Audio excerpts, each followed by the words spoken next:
Je vais vous présenter un cas concret de dépassement du seuil de 50 salariés. La situation est la suivante. Monsieur Paul dirige une entreprise de 49 salariés avec succès. Il remporte un nouveau marché qui nécessite 1500 heures de travail supplémentaires. Il décide donc d'embaucher un salarié à plein temps. Il atteint alors le seuil de 50 salariés. Il est donc tenu de mettre en place un comité d'entreprise et un CHSCT. Il est tout autant tenu de conclure un accord de participation. Par ailleurs, 3 organisations syndicales désignent 3 délégués. À la clôture de l'exercice suivant, il constate avec étonnement une forte baisse de sa rentabilité et surtout une difficulté à répondre dans les délais aux commandes de ses clients.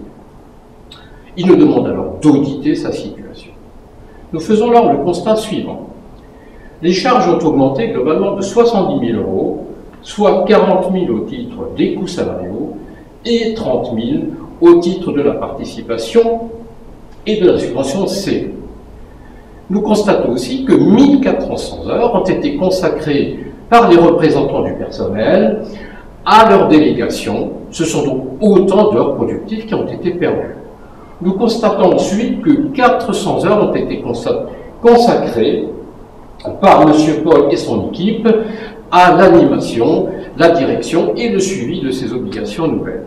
Au total, ce sont 1800 heures de travail qui ont été perdues en raison de ces obligations nouvelles. Le bilan peut se résumer comme suit. M. Paul a embauché un salarié pour créer 1600 heures de production. Ces obligations nouvelles lui en ont fait perdre 1800.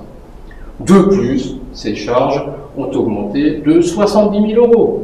Conclusion, l'entreprise de M. Paul est devenue moins compétitive et de plus, s'est mise en risque du seul fait du dépassement du seuil de 50 salariés.